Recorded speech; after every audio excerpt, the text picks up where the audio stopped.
All right, we are live on the air. Woo! Yay! Well, we're not actually live. Oh.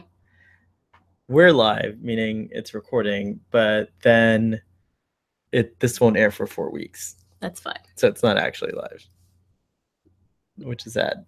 That's okay. I know. Okay, so I keep looking at you. So we have to figure out a way that we can both look.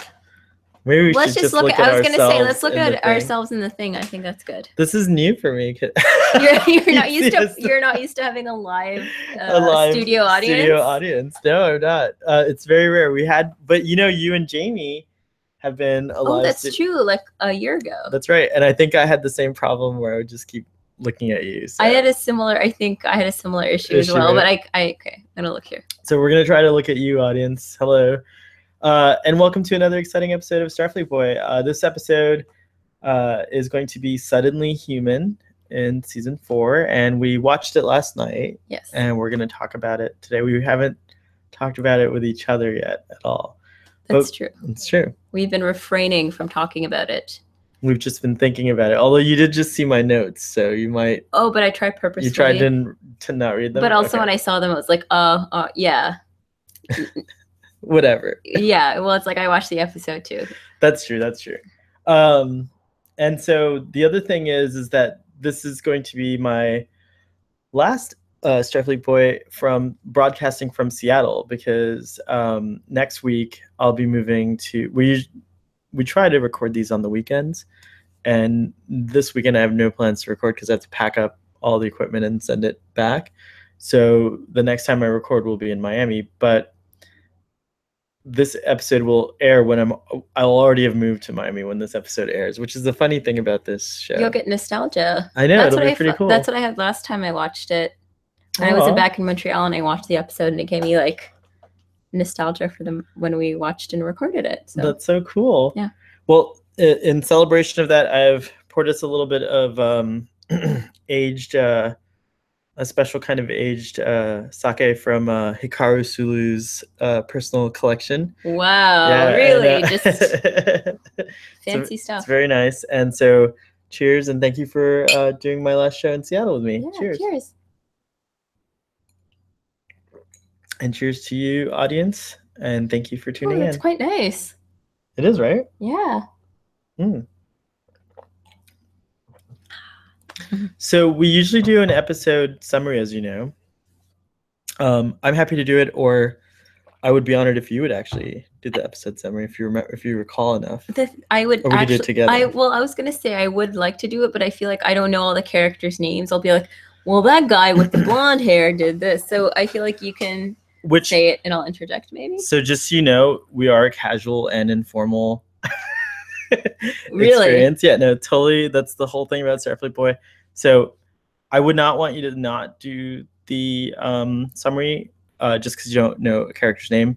We try really hard. Like, I know a lot of people put hard work and their effort into Star Trek, and we try to know what the characters' names are and things like that. But sometimes you just can't remember. There's a lot going on in people's lives, you know?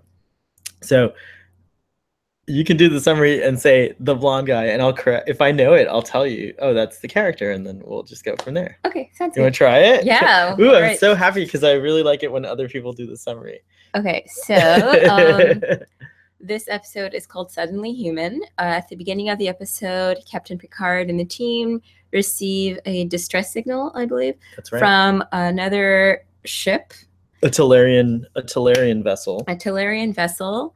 And they're kind of not sure what's going on because, as some of you may or may not know, the Telarians have a reputation for being kind of ruthless, and I guess humans and Telarians were at war in the past, and now it's a peaceful situation. Yeah. So they weren't sure what was going on. Is this a trap? But they decide we're going to go check it out and see what's happening. And they go to the ship and they find, I believe it's 4 Telarians and 1 boy. And they're kind of one human boy. They're all boys on the ship. Oh, sorry. If I recall correctly. Okay. So 4 Telarians and 1 human, and they're all in this state of like they're passed out pretty much, and they think they might have had exposure to radiation. So the doctor Dr. Crusher. Dr. Crusher takes them back to the USS Enterprise. The Enterprise, yeah. And says she's going to do like further examinations on them and, get them back to being healthy. And while she's doing the examination on the boy, she's like talking to him and he's not responding back to her. And then out of nowhere, he just starts like yelling, doing this really big, like. Do you remember what the ritual was called? No. The Banar. Oh, that's that Banar. And it goes like, ooh, or something like that. I can't but really do it. But it's way more like jarring. You just did a really nice one. It's like, oh, I don't know. I can't do it. It's like... and so she's telling him to stop and he's not stopping. And then Captain Picard comes and he goes like, immediately stop. And he stops. And so right there's already like a weird dynamic. You're like, oh, well, that's weird. Like he wasn't listening to her, but he's listening to the captain and he's like talking back and he's responding to the captain. Right. And then we find out that this boy in the Telarian society, it's a patriarchal society. Right. And his character's name is Jono. Jono, yeah, right. Jono. And it's a patriarchal society, so he doesn't really take orders from women. Right. And they realize he's human and they want to bring him back to Earth and to be with his family because so they find out his parents passed away in the war. They were killed. They were killed in the war. And people had presumed him missing and probably dead. Mm-hmm. And so they want to bring him back to Earth to be with his grandparents and his family. But he doesn't want to go back to Earth. He wants to go back to the Telarians. Essentially, that's it in short, yeah. And so they want the staff and crew of the Enterprise decide to embark on a journey to convince him to stay with right. them and go back to Earth to be with his family. Because they also think that he might be somehow suffering from Stockholm syndrome. That's true, yeah. And he needs some type of human guidance. And they decide it should be Captain Picard. And Captain Picard initially is like, no. Right. Because it's because basically Jono wouldn't respond to anyone else, right? That's true, yeah. Like, so he only responds to Captain Picard. So it's decided that Captain Picard should be his like human guardian while he's on the ship and be a father figure. And Captain Picard is like, no, I don't want to do this. But he's convinced otherwise, and he's told like you're the only person he's going to listen to. And so we embark on this journey of Captain Picard trying to connect with Jono. And I don't know, I feel like I'm making this really long. No, it's fine. Too many details. No, I actually go for like 15 minutes sometimes. I think you're close to the end and you're doing great. Okay, cool. Yeah, so. Okay, and then at that point, the Telarian leader, right? I forget his name. It was it's a cool name, Endar. Endar. Yeah. So Endar starts communicating with the captain, and Endar says, "I want to have all my Telarians back on my ship." And the captain said, "Yes, we'll give you your Telarians, but we also have this human boy that we're not returning because his grandmother wants him back." Did you say that part? Yeah, because his family wants him back. I did. And Endar is like, "No, that's my son." Right. And so there's like a conflict there because Endar explains that he found the boy hunched over his mother's dead body, and he took him as his own, and he's raised him as per the custom of the Telarians. And their custom is if you lose one of your children at a war, at the fate of an enemy, you can take one of the enemy's children and raise them as your own. Right, correct. So this is a Telarian custom, and this is what he did. Long story short, we have a bit of a phase where Jono like rebels against the Captain Picard. And then Captain Picard starts showing him pictures of his family, and he gets all these memories that start flashing back to him. Eventually, he starts feeling more human emotions. So he feels sadness related to his parents' death. He starts feeling happiness and joy and laughter. And he's having all these really complex emotions for the first time. Mm-hmm. And he starts having like a decent time on the ship. And this is where the audience thinks, okay, he's going to stay on the ship. However, at the end, near the end of the episode, do we give spoilers in this too? Yeah. Okay. Yeah. This mainly because it's Star Trek: The Next Generation's 30th anniversary, right? So a lot of folks watching have probably already seen it. Okay. And cool. if you haven't seen the episode, the way to watch Starfleet Boy is ideally you should go and watch the episode and then watch our discussion. We would love it if you could just be part of our discussion, but I haven't figured out how to connect the whole world through a hangout Hey, yet. So it's coming up. Yeah, it's coming up. But anyways, this is hopefully you're enjoying this. Hopefully, yeah. And so near the end, the ship wants to keep Jono, and Endar is threatening war. So this like peace treaty that was going on between the humans and the Telarians, he's threatening to attack and start war over his son, quote Right. unquote son, and thus ending this truce, right? In the end, Jono stabs Captain Picard, Yep. which is like big plot twist, and and Captain Picard has to get like a surgery, I guess, and he's fine in the end. But essentially, he wants to talk to Jono and have Jono explain himself, and Jono explains that he was starting to have a nice time being human, and he can see himself going back to Earth and being with his family. However, he also cares so deeply for his father, and would not want to hurt his father or the Telarian tradition. Right. And Captain Picard realizes that he was causing more stress onto Jono by keeping him away from the only father he's really known. Right. And so in the end, Jono goes back to the Telarians and is reunited with his Endar, his father figure. That's right. Wow, I hope that was okay. I think you got it all correct. That's awesome. I wasn't anticipating doing the summary. No, you did. So my brain was like, what happened next? You got it all. And there were even interruptions. Like a friend of mine called me, and I'm just going to quickly check my text messages. Nope, wow. I don't see any text messages. I don't think so. Just in case it's an emergency. Nope, good. Excellent. No, I think you covered everything in the summary. In fact, I think you did the summary better than I could ever do. Oh, thank you. No, it was wow. Really, I really did it. Thank you. I think I'm the worst summarizer, and then I feel like when I hear other people do summary, I'm like, damn, I wish I did this summary that way. I feel even more like the worst summarizer. Although my friend Humbert, who's on with me pretty regularly, loves my summaries. I don't know if he's being... I like your summaries as well. Yeah, that's why I was like, I don't know if I should do this, because you do a really good job. That's really nice. Yeah. Okay, well, I appreciate that. So now that you covered everything, I guess it's time to just jump right in. And so I think the first question I have, because I think there's a lot of things in this episode we can talk about, there's so many themes, is how did it feel for you to...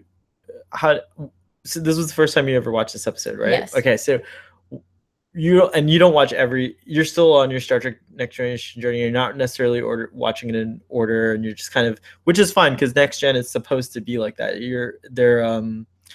They're like, you can just hop into a situation and you don't really need to know a lot.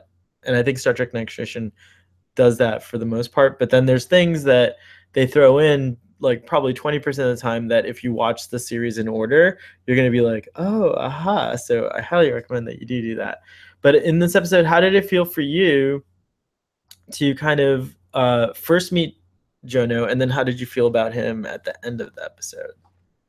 So initially, I was really annoyed with him. I was just like, I found his character to be very abrasive, and I was kind of annoyed with him and the way he was treating people, men and women. Like the fact that he wasn't taking orders from a woman. I was just like, that's not cool at all.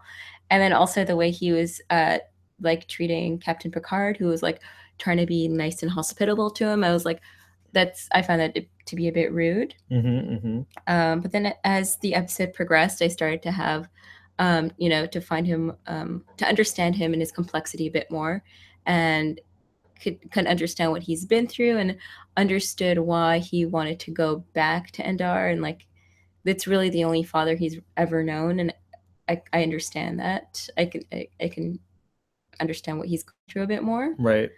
And so, yeah, I kind of, by the end of it, I understood him better. And I wasn't annoyed. I was more sympathetic. That's awesome. Do you think that, like, it's fair to say that, like, the crew maybe... how do you think the crew handled him, is what I guess I should say. Like, overall, like, what's your impression of how the crew handled the whole situation? Because here's someone who's offending them and trying their patience, right? You agree with that? Like, yeah. But how do you think they performed? How do you think I they think dealt overall with they it? did okay. I thought it was funny to see Captain Picard. I thought it was just very amusing the way he dealt with him, because you could tell he was frustrated at times, but trying to like keep it cool, Right. which was amusing to watch. And I thought the rest of the crew were fine. Like I didn't think they were like amazing or they treated him poorly. I just thought they were like fine. Fine. I did enjoy the scene where Counselor Troy is first telling him that he's gonna have to be the, like, basically Dr. Crusher and Counselor Troy are frustrated, but they also are really worried about Jono, because I think at the heart of it they really, I felt like Dr. Crusher was like, oh, this kid's been like abused, like she already made that assumption, That's true. and she felt like, we need to like save him and reintegrate him into human society as soon as possible. And then Counselor Troy, I think, was more concerned with just his emotions. I think she did a pretty good job of it. She didn't really say one way or the other if she felt like he was abused, but she would say that like he's in a very fragile emotional state, right? And then I think it was up to Captain Picard to like really make the final decision, obviously, because he's the chosen leader of the ship. Not, for better or worse. He's very democratic, but still. And so I thought it was interesting when Counselor Troy's like basically he's like, she gives him the solution, and he's like, does his normal Captain Picard thing, and he says, "Oh, good, Counselor, that's a great idea. Take care of it." Yeah. And then she's like, that was really amusing. And the music even changed and I reflected it. It was like noticed. a kind of like a humorous tone to the music, right? And he was so great, Patrick Stewart, I thought, at like being like, oh, this is so awkward. Like, I can't do this. Like, I'm too busy. Like, I have all these things to do. Well, but I also thought it was interesting because you don't really often see a human or I feel like you don't know too much about Captain Picard. Right. That's right? true. He's usually very like by the book. This is the way Yeah. things are. And I feel like at this point of the show, though, we as an audience have been through quite a journey, but you're right, there's still a lot more about Picard that we don't I feel like season 4. And so I feel like you like get a hint, or you see a bit more of him and you get a hint of his personality there, and I thought that was fun. I think Captain Picard, it would be really interesting to talk with you about him if you do decide to invest in the show and watch it from beginning to end. But then also, if you watch the Next Generation movies, I would like be very curious to know about how you see Captain Picard grow as a character, and how Patrick Stewart chooses to portray, as an actor chooses to portray that growth. I don't know if you care about spoilers, but if you don't, then I'll tell you that I'll tell you something. What do you? Okay, go ahead. Tell me. Now you've like built it up. So all right, fine. I think Patrick Stewart's. I think any actor that gets to work on a TV show for 7 years, so all of these actors, right? They've really like created like kind of mini masterpieces, if you will. Like definitely. That's part of they put a lot into it, and it's very delightful to just see Captain Picard at the end of his, at the most recent point is closest to us of his journey, like of like now. Yeah. I could see that. If that makes sense. It's a little complicated what I was trying to say, but basically by the end of the movies, I think you'll really be delighted with who Captain Picard that's amazing. Is to his crew and just in general his own growth as a character. It's pretty cool. That's awesome. And if you're not, I would love to talk to you about it too. Yeah. What did you think about that whole situation? How did you feel about Jono's life as a Telarian? Were you more in agreement based on what you were seeing at that point in the episode? Were you more in agreement with Dr. Crusher or more with Counselor Troy? So at the beginning of the episode, when I wasn't quite sure what was happening, like if he was being abused or not, I was more on Dr. Crusher's side. Mm-hmm. But as the episode progressed and they talk to I forget the father's name. Endar, right? See, I just have a bad memory. As they talk to Endar And he was like, well, have you ever had a son? And he got these injuries from doing this and playing with his friends. It was like, oh, okay. So like you can see that he cares for him in like a fatherly way. And like, I don't know. I kind of was like, oh, what's really going on here? Yeah. I think I also don't know. Well, how do you feel about the actor who played Endar? Do you think he like did a good job of being like a loving father figure, but also being a strong military leader? Or do you think he was like, were you also at all suspicious, maybe based on like, were you still at all suspicious? Or at what point did Endar sell you? Like, where you were like, oh yeah, he's definitely not. What scene, or was it that one where he's like, you're not a father, are you? Yeah. But I was gonna say overall, I found, I don't know if it was the actor or the character to be a bit frustrating. Oh, really? Well, I don't know. Maybe it's just his personality, the way he was like, I'm going to start a war. I guess that's Right. like more about the Telarians than like the culture of than the culture. Telarian, Yeah. right? Because I was like, okay, these people are like being nice to you and they're talking to you and they've like, they rescued your son. And then he's like for instance, near the end of the episode when they're almost about to go to war and they find out that Jono stabbed Captain Picard. Right. And Dara's like, well, you brought this upon yourself. It's no one's fault but your own. And it's like, okay, like, really? Are you actually saying that? I was just pulling up the actor's name because I felt like it's important that we know it. Sherman Howard. Great job. If you're ever listening to this, Sherman Howard. That was pretty awesome. So, and then Jono was played by, I don't know if, were you too young? Do you remember Chad Allen being a teenage heartthrob? No. Yeah, so Chad Allen, who plays Jono, when I was young, was a teenage heartthrob, and I couldn't remember what show I knew him from, and then I went to the good old IMDb, and it was Dr. Quinn, Medicine Woman. He was on the show, but I don't remember his character. Well, let's go there down. He is. Let's see. I think this is him. No, that's not him. That's Jane Seymour. Oh, there you go. You just had him. Oh. No, did I? Go back. No, that's not him. That's like another actor. Hold on, let's see. He's probably like, I don't think he's the little kid. There he is. He's like close to the age he was in Star Trek. So was he getting, I guess this was the big time for him acting wise. Yeah, and then he was here, watch, I'll pull up Teen Beat magazine. I bet there's a cover. Teen Beat. Did you buy Teen Beat magazine? No, I didn't, but I always looked at it at the newsstand in the grocery store while my mom was checking out. Now I know what to get you for your birthday. There he is. Oh, man. I think. There he is. Chad Allen. I think it's okay if we show this to the audience. I'm sure it's okay because it's a ubiquitous yeah, I think that's fine. Internet thing here. Hold on, let's see. Okay, this is how you go present to everyone. I'm teaching you how to use Hangouts. I don't know if you ever use it. No, this is quite cool. Yeah, it's a really cool way to do a presentation and also to chat with your friends and also do Starfleet Boy. So thank you, Google. We appreciate it. Okay. Let me just comment that I like that he's wearing this t-shirt as well. I know, it's very cool. It's very nice. And he looks a bit younger in this than he does in the show. Yeah, but he's been in Teen Beat. That's like an early photo of him. But I'm pretty confident that Teen Beat has followed him throughout his career. So I bet we could find an older, like right here. See, there's Chad Allen again. I'm sorry, audience, you can't see this, but I'm showing Sima how often. Amazing. Yeah, so Chad Allen. So he was a kind of a big deal.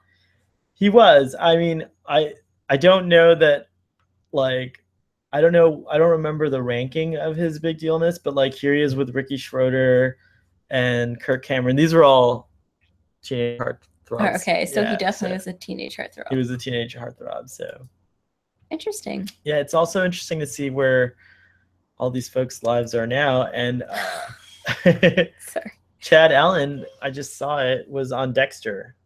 So he was recently on an episode of Dexter. I think that was might have been the newest thing he did. Hold on. Let's confirm that. Let's go back to IMDb. We're having our Chad Allen moment here. Yeah, I feel like this is the most anyone's IMDb'd him in a while. So actually, his most recent thing is called Right Flick, which was in 2011, and Dexter in 2010. Oh my god, I hate when there's no filmography after like a while because oh good, thank goodness. He's still alive. Oh, he's young. He's still alive. Yeah, no, but sometimes so there have been times on Starfleet Boy where we didn't know an actor died. Oh. And then we'll go look them up on IMDb, and then there's like a death date, and it's like the worst thing ever. So Chad Allen, thank goodness you're still kicking. Still kicking. And we hope we see you in something soon. Maybe the next Star Trek, the new Star Trek series Discovery, which is coming out. That would be awesome. So what were we talking about that led to that weird Chad Allen thing? I guess talking about the actors. We were talking about how great the performances were, and actually, so yes, thank you for reminding me. Chad Allen was awesome as well. Like he really like in the sickbay scene where he's like really upset and screaming, and he doesn't want the nurses to examine him. Like I was like kind of tensed. I was like a little anxious. That's true. Watching that, so I feel like he conveyed that. And also like in this when he's at Captain Picard's room, and he's like touching everything. He's touching all the trinkets on his like desk and stuff. And then also he like sets up this area for himself where he's listening to really loud music. He does a really good job of playing that like angsty teen, like no one understands me type of character. Right. No, he now is that a stereotype? Do you think that like they nailed and delivered in a realistic way? Like do you feel like you knew a teenager like that or someone that was going through that, or yourself maybe? And or do you think it was like definitely over the top stereotype? I actually think that it wasn't too over the top. I feel like so he listened to music. Oh, that's right. And I think that's keep going. Sorry, okay. I gotta pull something up. Okay, because I was gonna say we're very interactive. What's the stuff that he did that was like supposed to be like teen angst? It was like he just listened to music really loud, and then he was saying how like no one understood him. Right, that's true. That's like the main thing. That's the main thing. And I feel like that's pretty realistic. Like and I feel like everyone goes through that at some point. I'm really hoping your fiance's Instagram story is still up from yesterday, because the music that was in that scene so true. Is a lot like, hold on, let's see. No, it's not. Oh no. Maybe, do you think we can get him on this hangout? I know I told him. No, it's like it's 1 a.m., 2 a.m. Oh, that's true. Never mind. Oh wow. It's only 10:20 for us. That's why, by the way, we're in night mode here on Starfleet Boy. It's 10:20 p.m. Yeah, p.m. So we're in night mode, which is with the lighting. Kind of Starfleet Boy. It's fun. Starfleet Boy After Dark. Today we're PG-17. Ooh, is that a thing? Is not 16? I try to keep the show at PG-13. Okay. Just fair. In case, you never know. I don't know how it works. I put all the proper tags and stuff to keep it out, but just in case. So PG-13 is pretty safe. So children, if you are under the age of 13 or even 13, you should go and get your parents and watch this show with your parents. That's your public service announcement. That's like always my public service announcement. It's so true. Wait, so can I ask you did you think the teen angst thing was dealt with well, or do you think it was over the top? Yeah, and I actually related to it a lot because I was a pretty awful teenager to my parents. I think I really tried their patience. I think I often was persistent about things that I was wrong about. And I definitely would I think was very easy to anger, as a teenager. But nothing like, I would never have stabbed my poor father. Well, like it was never like stabbed anyone for that matter. Yeah, for that matter, I don't think I would have stabbed. But then also you have to think about he grew up he's pretty much raised as a Telarian. Right, and they're pretty vicious society. Maybe that's the only thing. Well, are they a vicious society? Because I feel like he would never have stabbed Endar, his that's Telarian true. father. That's definitely true. I think the episode tried really hard. I don't know if you caught this, but I feel like the episode tried really hard, and I think it succeeded for me, to show me that maybe my prejudices about a patriarchal kind of society, and I think they're good prejudice sauce actually, because it shows that we're in the right track as a society as far as like our own values. Yeah. But now, because of that, I see a patriarchal society as repulsive. I kind of, yeah. You know what I mean? Yeah. And so the episode challenged me in a new way as an adult, because now I had to like be like, ugh, like, but that's their society. I have to respect to that to some degree, right? You know, like, yeah, actually, you're right. You know, like if I'm gonna be a person, especially in Star Trek, this actually is what I meant to tell you earlier, because we were having a really wonderful, which we're not going to go into, like discussion about just the general state of the world and politics and things like that in general. Very 2017 conversation. A very 2017 conversation. And one of the things that I thought about is that in Star Trek, humans have gotten to a point where basically there is no, at least on Earth and many of the worlds of the Federation, which is like the kind of government of a bunch of planets that have formed like an alliance, basically. So it's like, imagine the United States, but on a planetary scale, if you will, right? Okay. Or imagine maybe Canada, but on a planetary scale. I don't mean to be United States centric here, but any of our wonderful democracies on our planet that are successful and thriving and people are committed to, right? We'll take that to a scale where it's now a bunch of planets that are, each of them are independent. However, they also all are part of this union, right? Yeah. Well, in that future society, most of the worlds have agreed that there is no more, money is not the motivating factor behind things. And on Earth, there is no money for things. Like, people no longer do commerce in that way. So there's no, you don't go and earn money at your job. You go to your job because that's what you want to do. So you become an astrophysicist because that's what you want to do. You become a you know, an artisan or a garbage collector, whatever the case may be, whatever. Because that's what you want to do. That's what you want to do. I have two or three thoughts on that. First of all, that initially when you said it was a bunch of unions coming together and the money is not a big factor, it kind of reminded me of the European Union. Right. Because they all have the same currency and everything. Except there's no currency in the Federation. So it's a little bit similar, but it's just like Gene Roddenberry's vision was, he said that in the future, every single person will have access to the basics of life. And those things to him included like an education, a home, like all those things. It's just like a guaranteed right. And then the rest is all up to you, you know? And humans have gotten to a point where there's no longer a conflict between humans. All the conflicts are inner conflicts. And that's like, that's all it is. Yeah, that's really nice. It's a super utopian type of thing. But I was also going to say, but then so people do the job that they want to do.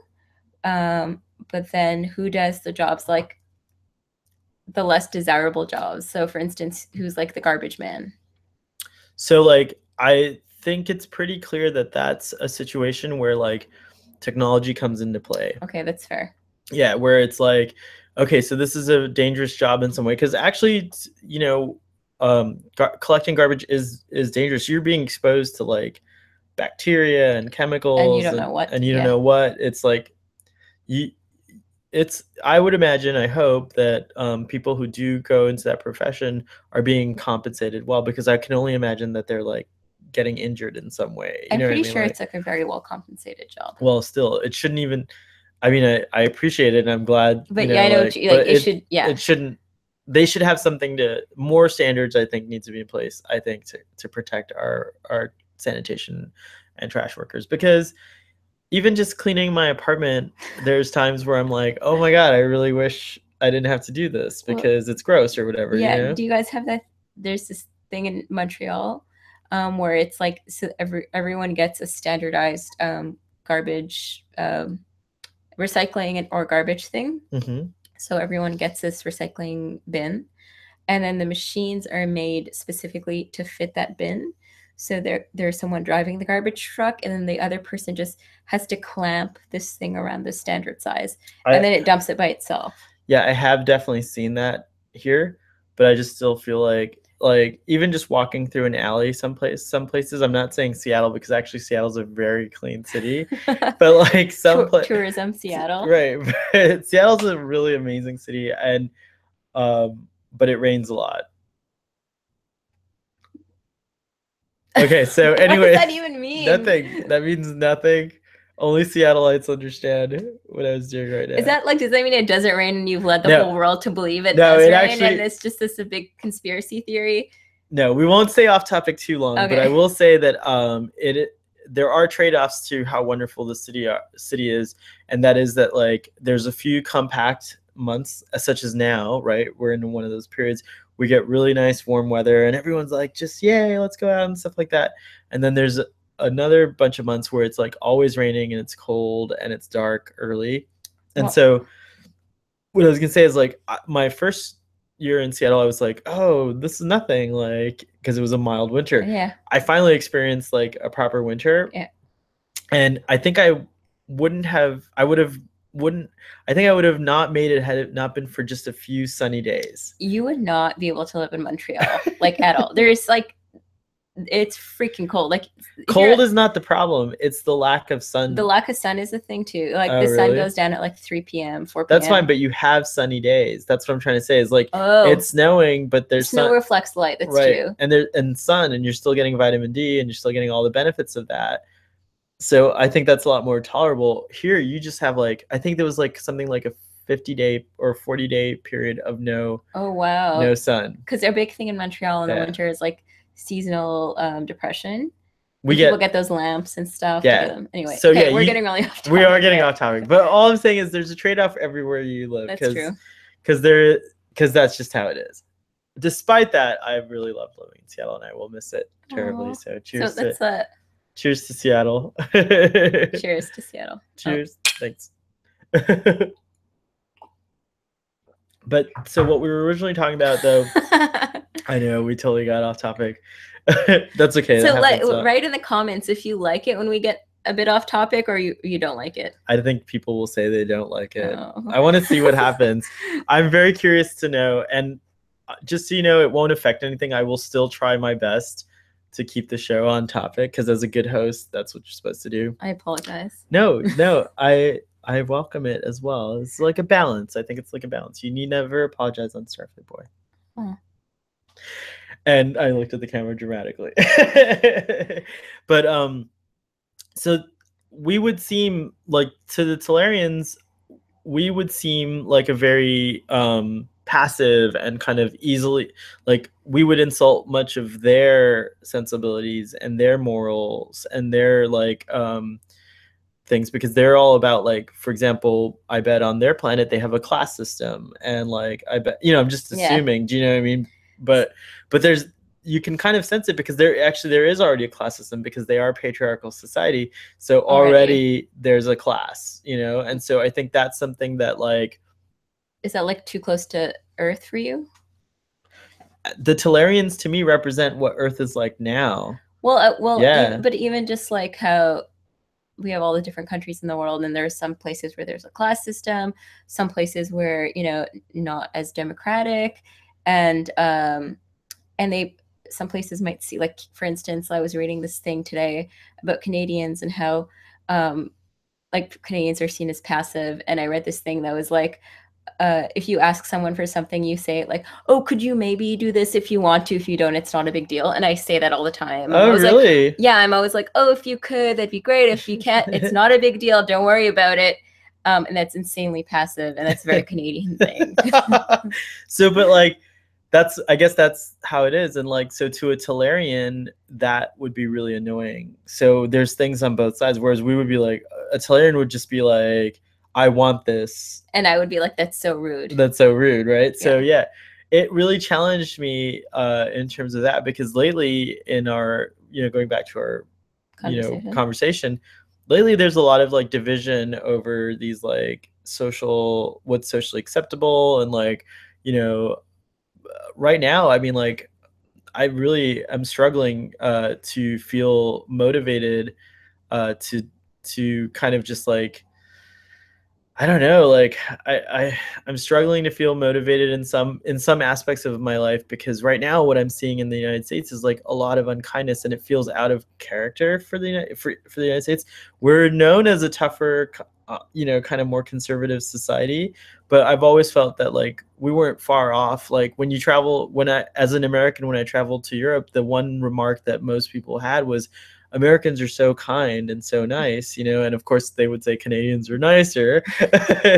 But that was something that I really prided myself on. And right now we're being seen as, we're being looked at as very carefully, and people are calling us out and saying that we're actually very unkind and very cruel.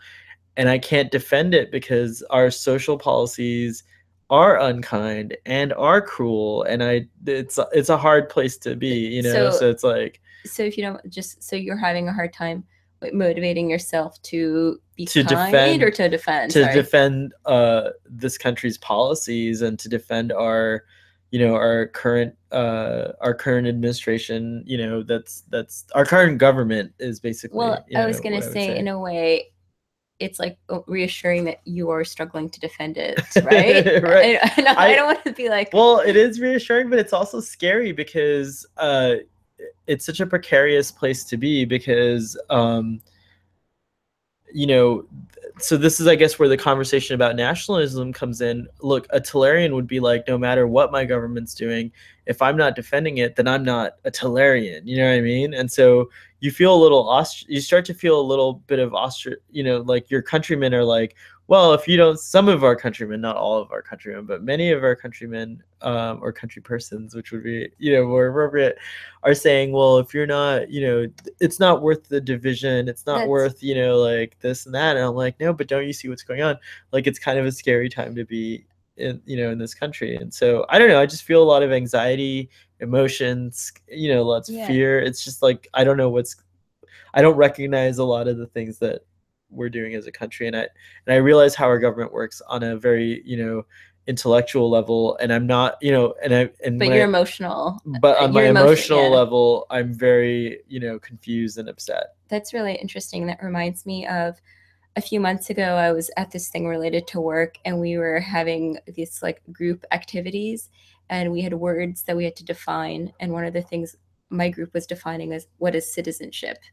And it was a really interesting conversation, because essentially we figured out, or we agreed upon, which was, there's not really one single definition of what citizenship is.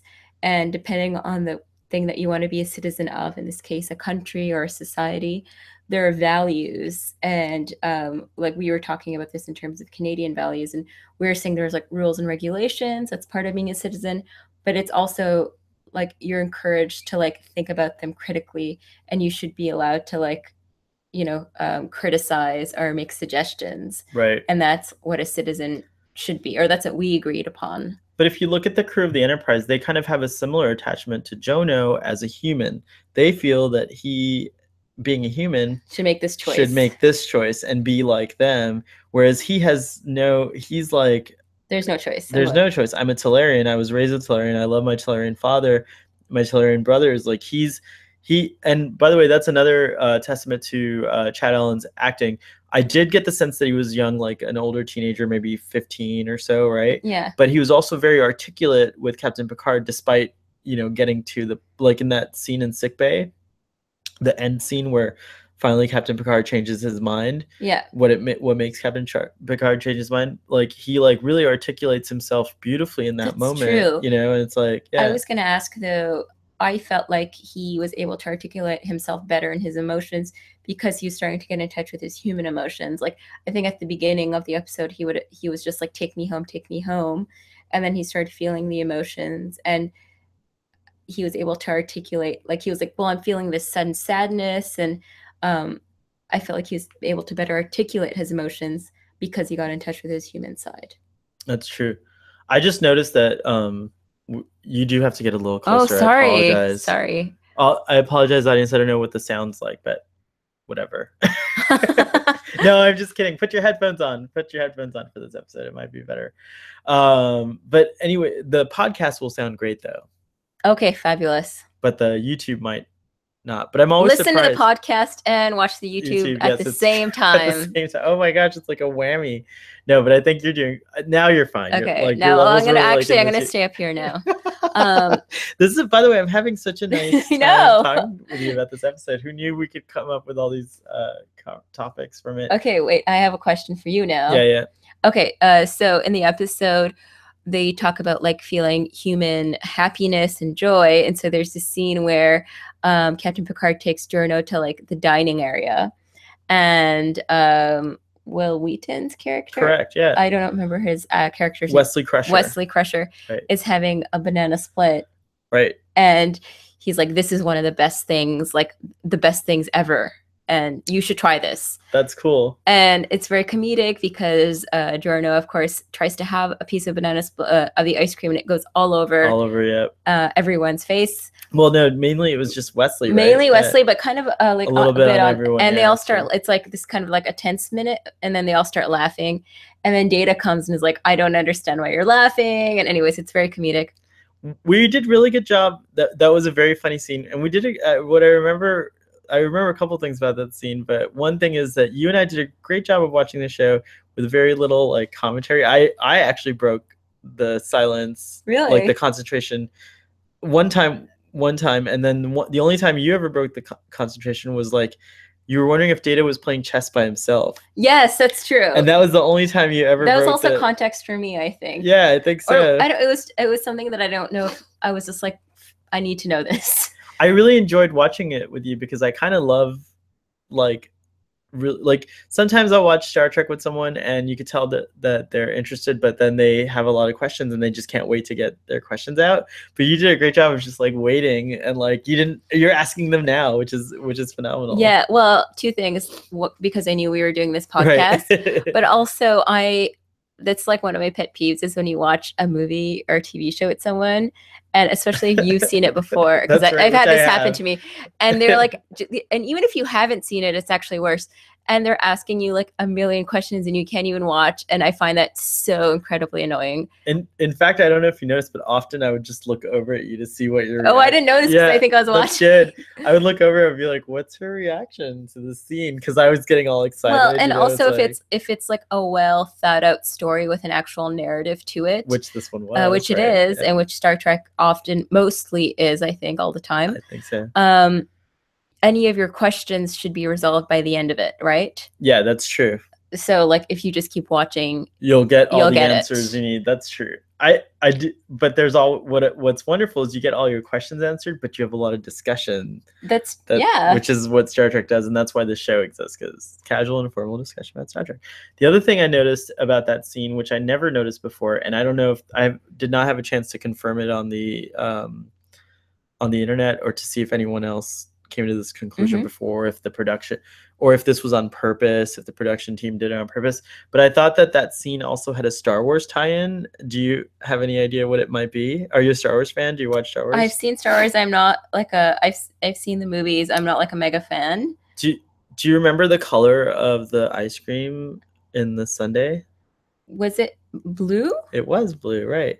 So so I don't know how this is a Star Wars tie-in. So ice cream is made from milk, right? And in Star Wars, that same hue of, I swear that same hue of blue is the blue milk, the famous blue milk that Aunt Beru is pouring for Luke. And even in the prequels, someone's drinking blue milk, and like blue milk's just like a part of Star Wars. I didn't know blue. Wow. Yeah. So now we have to look it up because I brought it up and it's like too big a deal. There must be a connection. So let's see if let's see. What are you gonna Google? Like blue milk, Star Wars, or let's see, Star Trek. This is what comes to my mind. Star Trek. Suddenly human, blue milk ice cream. So let's see what happens. So what we get is a correction because I spelled something wrong, and then you get a picture of the scene from the episode, which I guess we might as well just show everyone since we're on there. But you can't really tell the color of the ice cream. I'm curious what their drink is as well. Oh yeah. I don't think they said it in this. Are they like? Is there chill? Are they having cocktails right now? Riker might be having a cocktail.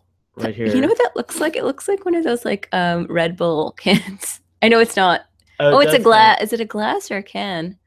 I think it's a glass. Okay, so And sorry, I then take that back. I don't know if Wesley's having an alcoholic drink because It looks like a Shirley Temple. It might be a Shirley Temple. And then there's this interesting thing in the middle, which I'm not sure if that's how you call your. I was thinking that might be just how you order your food. Or oh yeah, it's possible. It's a really thing. I never noticed it before. That's crazy. Anyways, there's Jonah looking on to the blue ice cream, but I don't see an immediate reference to Star Wars and blue ice cream in any of the image searches. But let's go back to the web search and see. It looks like that might not be a real thing because it says here missing blue milk. So actually, that's a question. If you just watch this episode, tell me what you think of my blue milk Star Wars secret reference. Or this is, this is going to be. I don't know if this is too dated of a reference, but a couple years ago, there was a thing of like, do you see a blue dress or a white dress? Was that it? That's right. This is going to be. It could be that. I feel like this is a question for Larry Namasek. He's like the expert of Star Trek, so I think he might enjoy this question. I'm gonna have to. Let us know. Have to ask him. I don't think he listens to the show. I'm not sure. If you know Larry, have him watch the show. Listen. No, to the I'm show. Gonna tweet him. Oh, there you go. Larry Namasek's wonderful. He actually tweets back pretty much. You'll have to tell me what he tweets back. Yeah, I'm very curious about the blue milk ice cream. But this leads up to a question that I had for Sohail. So if you had to introduce someone to the pleasures of being a human and eating like awesome food, what food would you have them eat? And this does not have to be like a dessert. It can be anything you want it to be. So I'm going to, I already know my answer, but I'm going to show you what I wrote. Which is, let's see here. I'm glad you remembered. I said a hamburger with cheese from the Goldfinch restaurant. And you were so specific about restaurant too. Yeah, I would actually like have the computer replicate.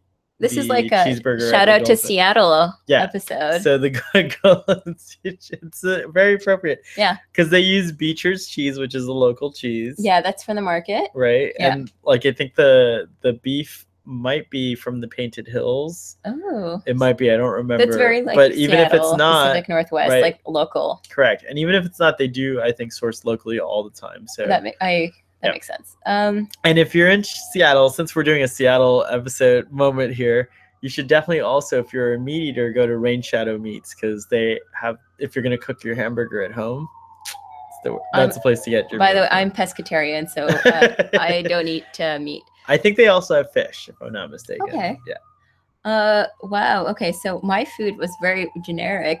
I was trying to think of things that are indulgent that I love that I know I shouldn't have very often, but every time you have it, it's like a nice moment to yourself. Mm-hmm. And I can't believe I'm a sucker for ice cream. Oh. I love ice cream, and no matter where I have it, I love ice cream. But like. In a nice cone, like a nice butter cone, like like those. I can't take you tonight. Where? There's two places I would take you. One is Molly Moon. Yeah. And the other one is called the Robin. Hello, Robin. That's where you took me last time. Oh, that's right. So then I already took you there. Yeah. So I said the Robin. It's Hello Robin. Okay, cool. So we'll have to go to Molly Moon next. Molly Moon, that sounds great. So yeah, I like a good ice cream, and maybe this is boring, but I like a good vanilla ice cream. Me too. I'm very vanilla. And I think there's this misconception of vanilla being like a thing that's associated with being bland and boring, but I think vanilla is such a nice flavor. And so a good vanilla ice cream with like a nice butter waffle cone is so good. Yeah. Maybe that's too simple and boring of an answer, but that's my thing. We'll go on a date to Molly Moon. It'll be very sounds nice. Fun. It'll be very nice. We'll do that. Oh, yay. I'm excited. Me too. Okay, so back to the episode. All right. So let me check my notes because I just had them up a second ago and I do take notes. So let's see here. Did we talk about what like I guess we did talk about the Stockholm syndrome stuff pretty extensively. Yeah. Went over that. So yeah, like this is kind of a story that I think to me in a way we also have had in on our planet happen a few times that are very notable, But in fiction, it's kind of like Tarzan. Oh, like raised by in the jungle, so to speak, or in the wilderness, or in this case, in a patriarchal, militant society, whatever the specifics are. But like a person of one society raised in another society, which causes then the two societies to see each other in a different light. And Jono kind of, I thought, did that really beautifully as a device, a literary device, if you will, or like in this case, not literally, but like literary, but like as a device. That's fun, yeah. He was legitimately accepted into this other society, the Telarians, right? And then when the humans tried to bring him back into their society, they ended up having sympathy for Telarians and giving Jono back and giving him his wishes of being part of that society. And now Captain Picard sees Telarian society as a little bit differently. Like, I'm sure he still has objections on a lot of, of their ways of life. But ultimately, I think he's going to be more sympathetic. And I think it actually will solidify the piece in some way. And one of the thoughts that I had was, and I don't know if there is a follow-up, but it would have been cool, or it would be cool if we had a follow-up with Jono. Let's say that later there's like a conflict of some kind, right? And we need the Telarians, and they're reluctant at first, but because he's the guy and Jono happens to be like a very powerful or influential like military because I was figure. Seeing if his father or anything were to happen to him, it's like and it's a patriarchal society, he would become the next leader. Correct. That's right. Yeah. You're absolutely right. So in that case, like later when the Federation are in need, now I feel like the Telarians would be more apt to help, because it's like not only did the Federation, they just give him a banana split and he'll help them right away. Exactly. Banana splits solve everything. So maybe what we need to do for it's trivializing it, but maybe what we need to do for North Korea is send them all banana splits, and they'll have a good old time. Well, I was just gonna touch upon the thing of like one person from a society being raised in another society, and then the two societies kind of seeing more eye to eye. I don't know if this is like directly the same thing, but it kind of almost makes me think of myself. And maybe, I don't know if you relate to this at all. Oh, if you relate to this at all, Sohail. But essentially, my parents are from another country. They immigrated to Canada, and I'm born in Canada, and I'm, born and raised, and I consider myself to be Canadian. And, but I also have these values that are from like my parents and where they grew up, and kind of having like a melting pot, right? And having, people in Canada being very accepting of where my parents are from and the values that they have. And I don't know if that kind of fits within what we were talking about, but that kind of reminded me of it. I would say that like it's in a very similar kind of vein, except that like, fortunately we've never been separated from our families. So that would be the only thing. It would be like truly like to be what Jonah is, like it would have to be whereas like our parents were still in Pakistan, but somehow we got lost and raised in Canada or the United States. That's true. And then refound. So I think there's actually a movie called Lian with. Yes. Have you seen it? I actually have seen it. I've seen it too. And so that kind of illustrates this like arc. Oh like, my God! Kind of like thing, yeah, I forgot. Right? Like it's kind of a similar thing where he now is looking for his birth parents, but unfortunately for Jono, his birth parents are definitely dead, and he was never looking for them. That's interesting. And then what we learned from Lian is that he, feels still connected to his mother and father who raised him, because they raised him. Right. So.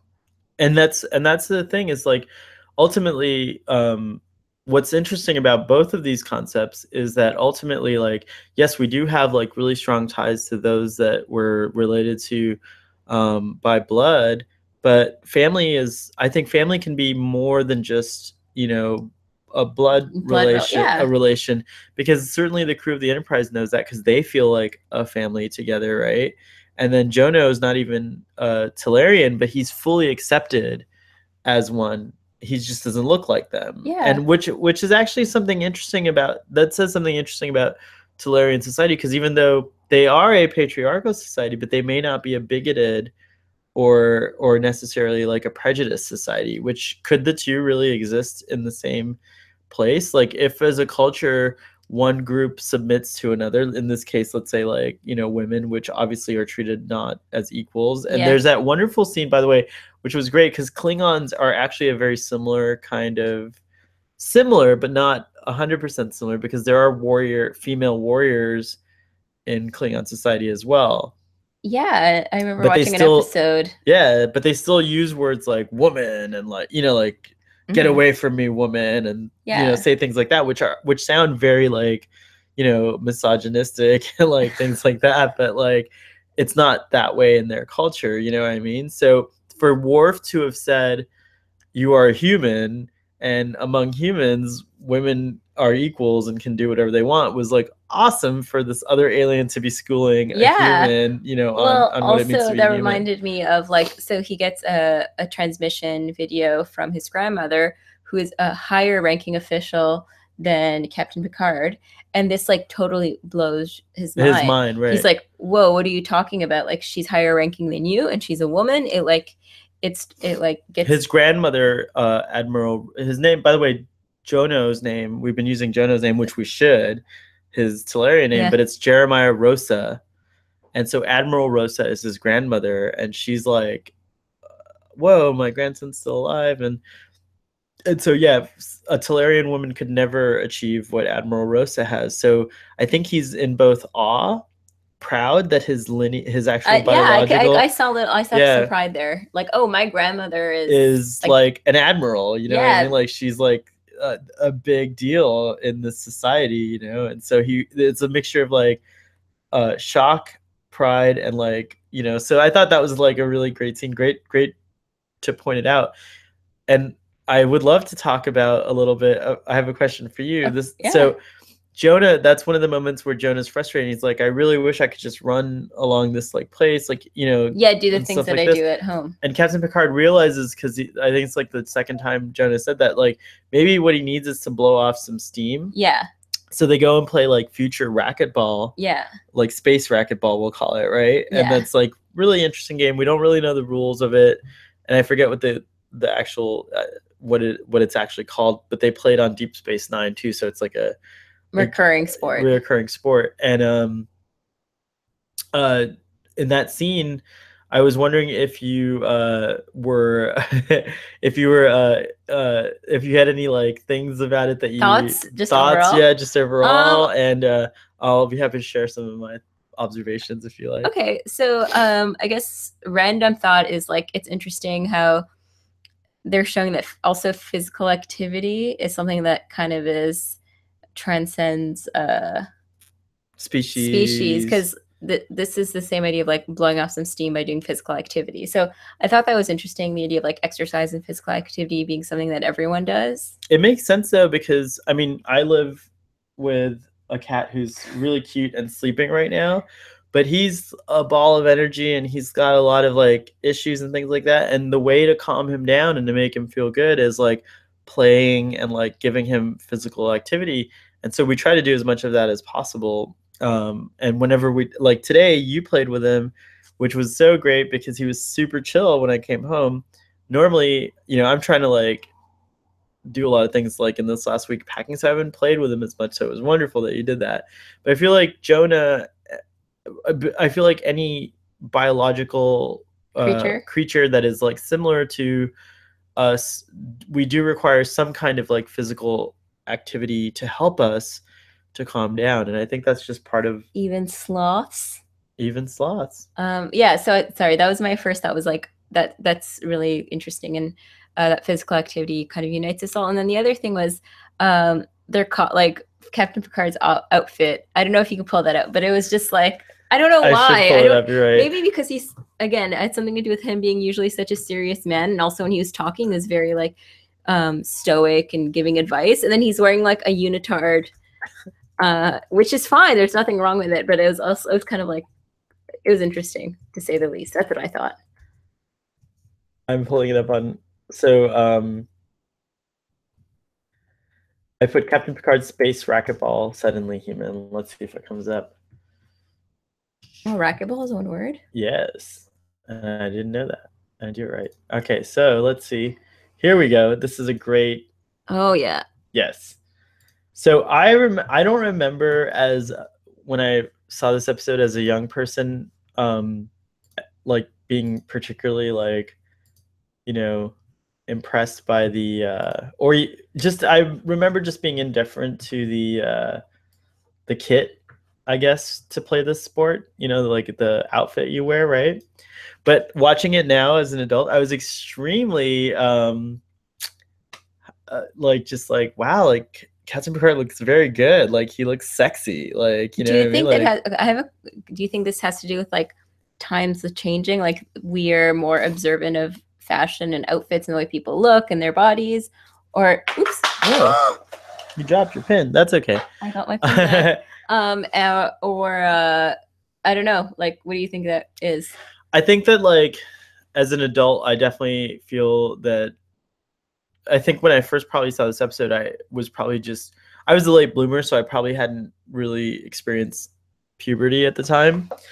And now I just think it's like, oh, you can definitely. There's nothing left to the imagination in terms of Patrick Stewart's physique. Well, if you went a bit more down, I feel like they kept it PG. This is like pretty like. This is very PG-13. But if you watch fitting the show, if you watch the actual episode, like there's like, but you know, also what I like about that is that I kind of think that like if you're playing sports, like the more comfortable you are, the more like loose you feel, like the better it is. So I feel like whatever that spacesuit he's wearing, it's like a futuristic. Yeah. Well, like I was gonna say if you look at like watch the Olympics, you see people. I don't know. I watch a lot of more Winter Olympics. Yeah. But like even like gymnastics or like skeleton or whatever. Like they all have like these like super tight suits, yeah. Right? Because you have to like move your body.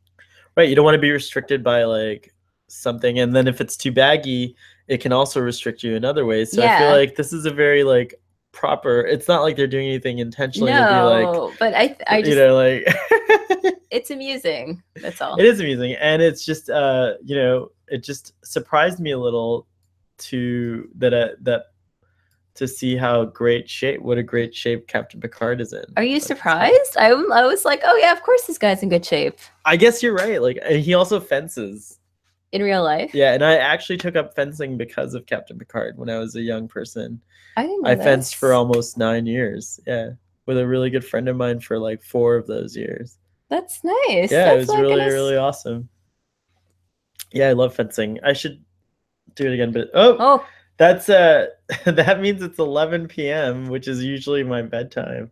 So lights go off automatically. Let's see if we can get. Ooh, this is kind of cool, Star right? Trek like, Boy After Dark. Starfleet Boy After Dark. Starfleet Boy After Dark. Starfleet Boy After Dark.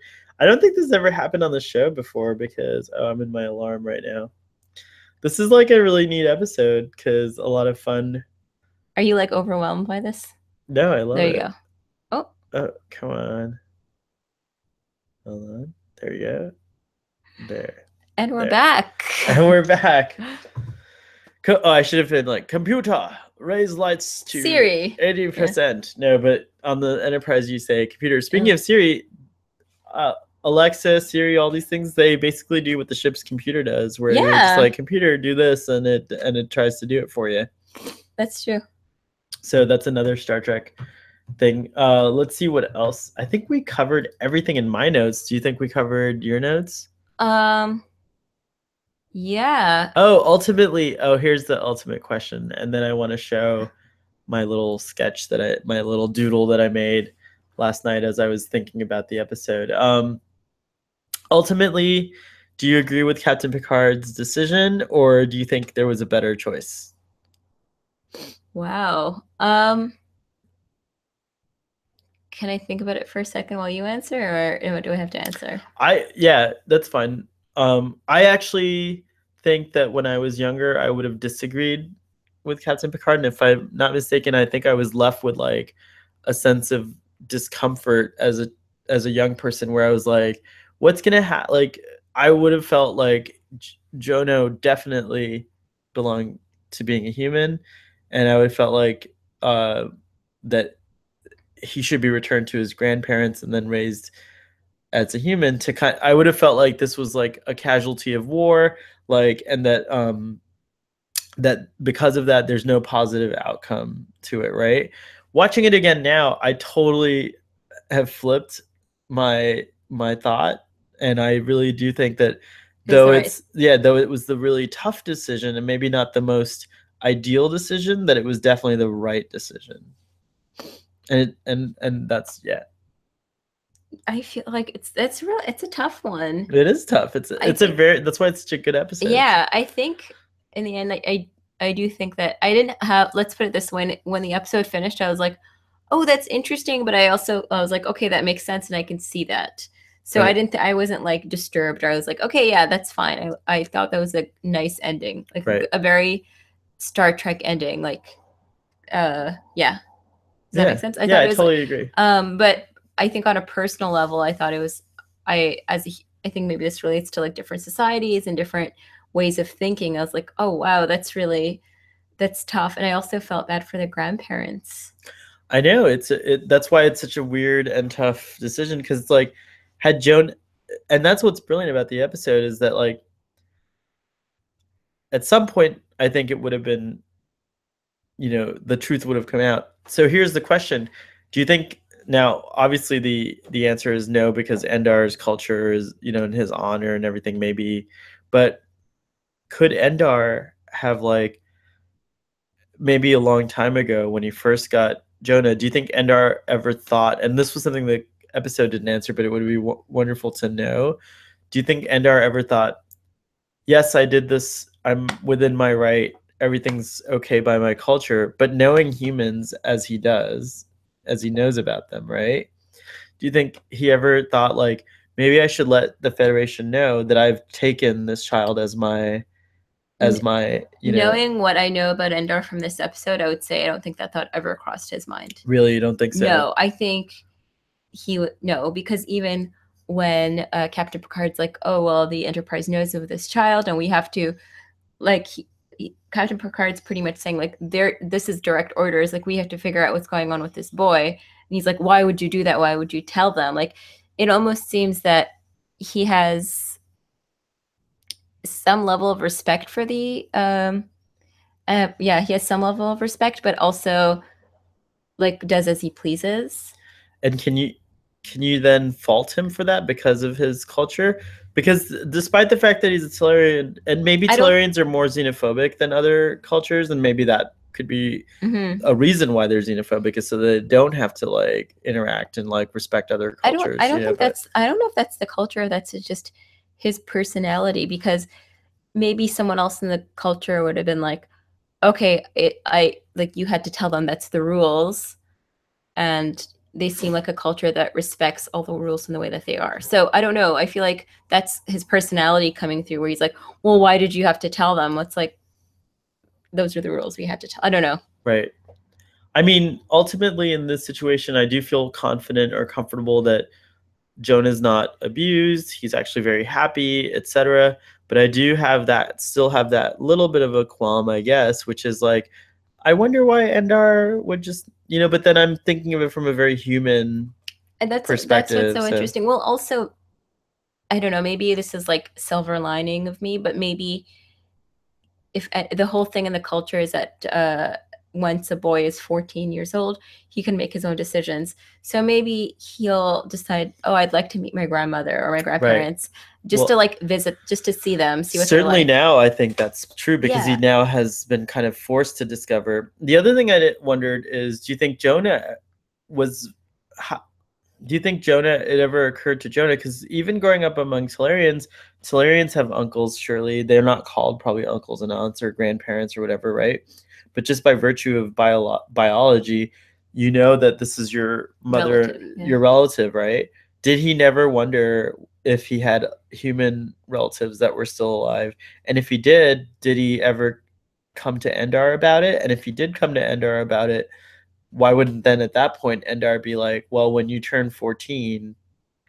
But that's what I'm saying. I feel like that's Endar's personality coming through. Right, I guess so. And I was also going to say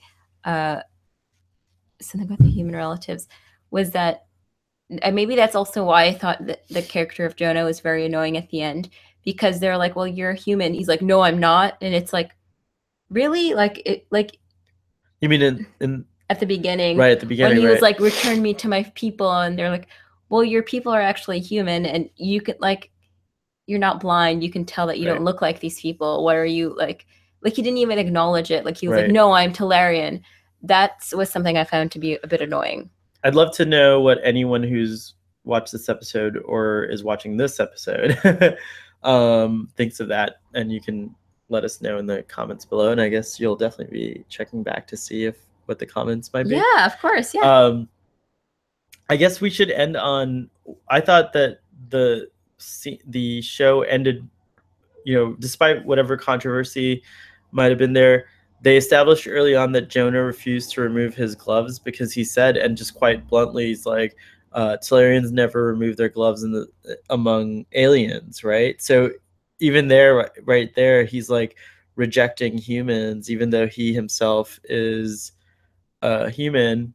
But then at the end of the episode, despite everything that had happened, I felt that Captain Picard was really touched, and it was really touching as an audience member watching the episode when Jono removes his gloves. That's true. And then does that like little kind of like tender moment with Captain Picard where he, puts his hands on his head and just like holds his forehead. And I thought that was like really kind of a great way to end the show, because no matter what the minutia is about the philosophies behind it and the politics behind it and everything else, ultimately these two characters, these two people,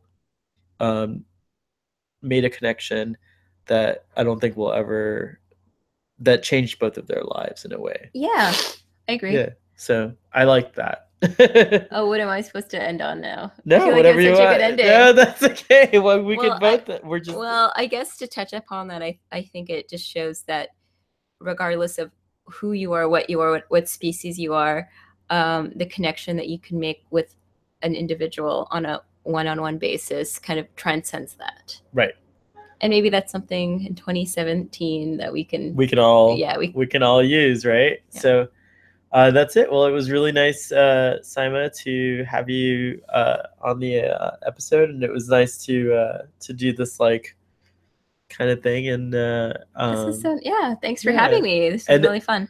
And just so everyone remembers, because I know some folks watch the show, Sima is Starfleet Lady, and I am Starfleet Boy, and then her fiance is Starfleet Lord now. Oh, remember we decided maybe by the time this episode comes out, my husband. He will be. Yeah.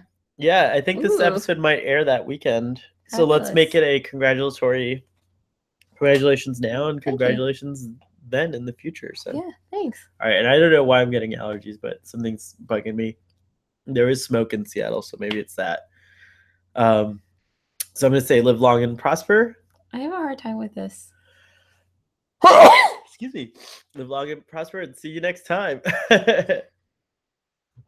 And we're gonna